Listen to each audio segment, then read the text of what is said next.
What's up, nerds? It's your boy, the OG GM, coming to you live and caffeinated on this lovely spring day on the 20th day of April 2023, about 9 o'clock in the morning here on Site B. I'm joined with Steve and the sunshine, and it's time to take a look at this. Gloomhaven. Do you know what Gloomhaven is? Have you heard of Gloomhaven? It's huge. I mean, not just like a huge in that it's a really popular game with a huge fan base. No, like literally, this is a huge thing that exists.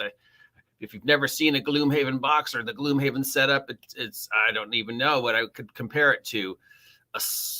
A microwave in about size. So Gloomhaven is a miniature action role-playing thingy.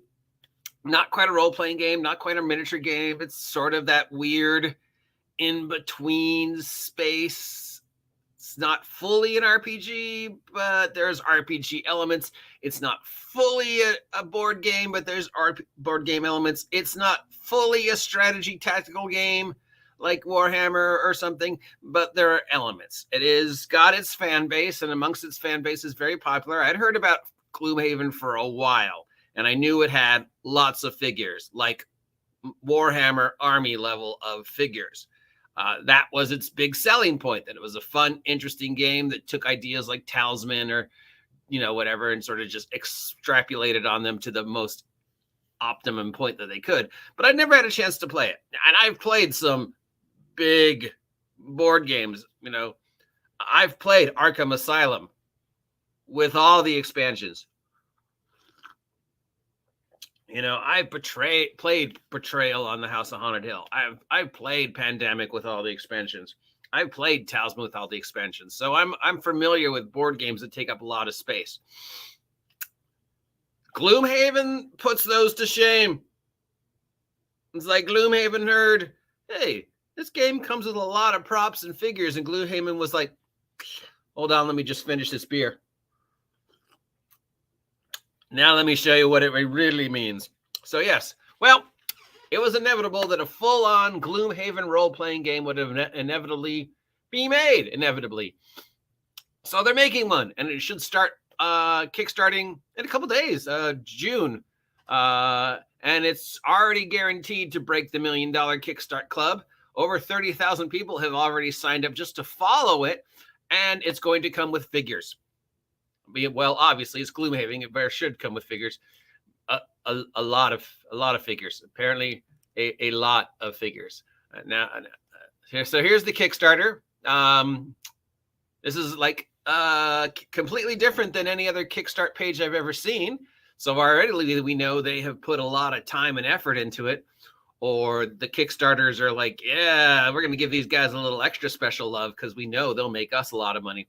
Normally, this is not what a Kickstart introduction page looks like. This is way more professional than any Kickstart page I've ever seen with the colors and everything. Okay, so it starts in June. You can sign up for the mailing list. They're crowdfunding the fantasy miniature line.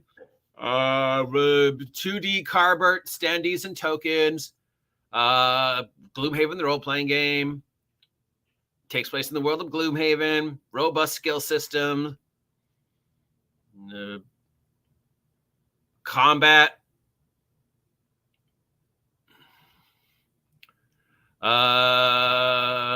Card management into role-playing experience.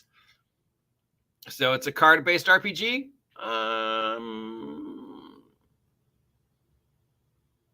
Yeah. And it's going to come with figures.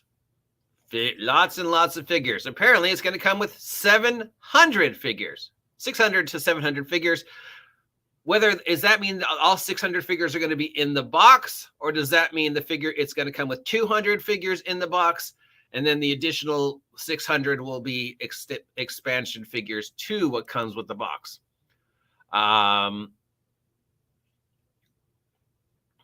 It's not clear, but I think it's safe to say the box is going to come with figures. And what do the figures look like? They look like this. So this is Piranha Pig. So this is pretty good figure. I mean, this is good quality. They're unpainted. They're the pre-molded. You don't have to put them together. The quality is good. It's not great. I've seen better, but it's good. And so it's going to come with a mixture of these, the real life 3D printed figures, and this new wave of these 2D standee figures, which are a throwback to like early figure days when Steve Jackson put all these things out. You remember those? Remember those? The Steve Jackson cardboard cutout figures? And the problem was always finding the stands to put them in. And then they faded away in favor of these figures. Well, now they're making a huge comeback. You've seen over the last couple of years that this style of figure is getting big again for two reasons. One, they're far easier to transport than these, which is just duh. And two, they're cheaper to make. Therefore, they're cheaper for you to buy. So as much as I love 3D figures like these, huge fan. Just the fact that they make it easier to carry your figures to the game is plus 1,000 for me. So yeah, and then the guys are going to have blind boxes to go with the figures. So I'm guessing 200 figures in the box, and then the blind boxes will contain the remaining 400 for a total of 600 initial rollout. Now, in case you're wondering how big this box is going to be in order to fit the entire Gloomhaven campaign setting, players' books, whatever, plus 200 figures, there was a report out from the company that has been tasked with the... I'm drinking coffee, but not just any coffee, sponsored coffee. And if you're a fan of sponsoring and sponsored coffee, there's a link to where I get this coffee from down below, which is a great way to sponsor me and to sponsor the people who make this coffee. To tackle the Herculean superhuman effort, they had to get an industrial press specially shipped into their printing company to be able to make and seal the boxes. That's how big they are. That's how cumbersome they are. They had to get this thing that is normally used for sealing and pressing industrial-sized things as opposed to regular-sized things, and then ship it to their company where they were printing the Gloomhaven books just to be able to make the box work. Now, that's hard to imagine, I guess, unless you're somebody who's like watched those documentaries about how a car is made, how a refrigerator factory works, where they actually show the production line and the machine. So imagine the production line that goes in to making a box big enough to fit a microwave, and how powerful that machine is that has to quickly close up the box of the microwave, seal it, bam, get it ready, and make sure everything's in there. So, these are industrial size machines. These are not just, the printing machine that you would see at Kinko's or Staples. No, these are things you would see on a line for making like car parts or, microwaves or heavy duty machinery. So they had to get one of these machines to go to the company that's printing Gloomhaven, the role-playing game out, to get Gloomhaven, the role-playing game out into the box. So needless to say, this is not a role-playing game you're going to be buying with that $50 gift card you got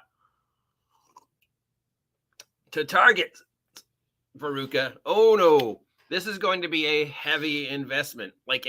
I'm building a Warhammer 40K heavy investment. Like, I could buy a house or I could buy Gloomhaven, heavy investment. That said, when I finally did get a chance to play Gloomhaven, I told you this story was going somewhere. And the fact that I have played big board games before, I've played Arkham Asylum with all the expansions. I've played Talisman with all the expansions. I've played Pandemic with the expansions. I've played games of Axis and Allies with the expansions. Gloomhaven put those to shame. Between the time to set up, explain, pass out all the pieces,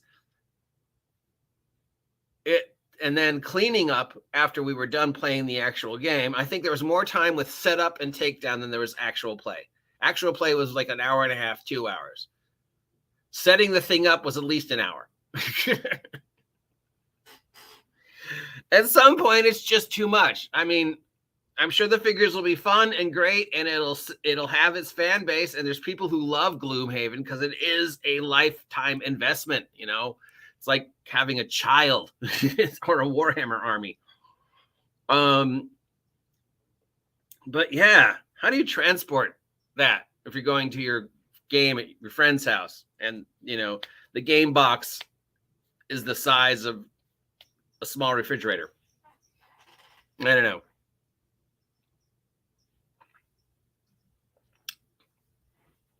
Was it fun? You know, I don't think it was that fun. It was interesting. It was different. It got a little fast-paced and hectic towards the end. The figures are amazing. The setup is amazing when it's finally all set up. But fun? You know, it wasn't like I walked away from that going, God damn, I can't wait to play that game again. It's like, well, I played it. I kind of don't see the point because, dear God, that's a lot of crap. But maybe that is the point. Maybe the amount of crap is the point. Maybe it's like, you know, guys who have spent hundreds of thousands of dollars of Warhammer armies that they only use once or twice a year. The thrill is in building and getting, not in actually using, maybe. I don't know. Somebody smarter than me probably understands why this is popular. But this exists, and it's happening, and it's going to have figures and blind boxes, and I don't really know. They haven't had a suggested price yet for the Kickstarter, but I assume it's going to be...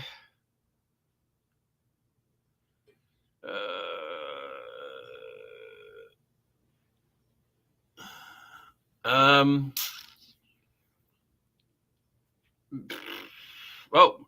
How many links do I have to go to get the information? Yeah, price. How much is this going to cost me? You're not telling us. That's not a good sign. Anyways, does this excite you? Can you not wait with bated breath for the Gloomhaven role-playing game? Is that the thing that you've been like, yes, this is the thing the industry needs? Another role-playing game with an unforeseen, unheard of amount of figures. 600. There's way more figures for D&D than that, but whatever. Yeah, 600 figures exclusive to this game. People are going to use those figures for other games. In fact, people might just buy the figures and never buy the game. You know that, right? We don't care. Yeah, it's going to happen. Gloomhaven, our fan base can't wait because it was inevitable. I mean, it was inevitable. I'm surprised it took this long, but I guess they were trying to make a better system than some of the other tactical miniature games that have been converted to role-playing games only to fail, like War Machine. What do you think? Is this news that excites you? Do you even care? It's a nice breath of fresh air from our usual dose of Wizards of the Coast news because, oh yeah, we have some Wizards of the Coast news because God forbid we don't. But yes, there you go. Gloomhaven, the role-playing game. Are you excited? If you are, let me know. If you don't care, let me know. I'm going to buy the figures. Let me know. If you haven't had a chance to like, share, and subscribe, please take a moment to subscribe. Help me hit 2,000 subs by the end of the year. I've got to beat Aaron the Pandantic. He hit 2,000. So, yeah, come on. I got to beat him, guys. We can beat him. Yeah. And, of course, remember, this is sponsored coffee. And if you would like to sponsor the OGGM Adventures, please either buy my merch over at Big Geek Emporium. Just received a huge shout out for some of my merch from a couple different people. Very excited about that. That's floating around there somewhere. Or sign up for the Patreon that I have and I'm slowly working on. That'll probably be the best way to get my stuff in the future. But for now, it's $4.99 a month. For $4.99 a month, you're guaranteed at least 2 OGGM products every month, including, once I figure out how to do it, Patreon exclusive product. Ooh, yes, I'll be exclusive, like those exclusive pictures of Jessica Nagiri, except not as exciting. And it won't involve pictures. But I might post some pictures of Steve. All right, that's it. That's all I have to say on this topic. What are your thoughts? Let me know. Till next time, have a great day. Stay safe, and I'll talk to you later.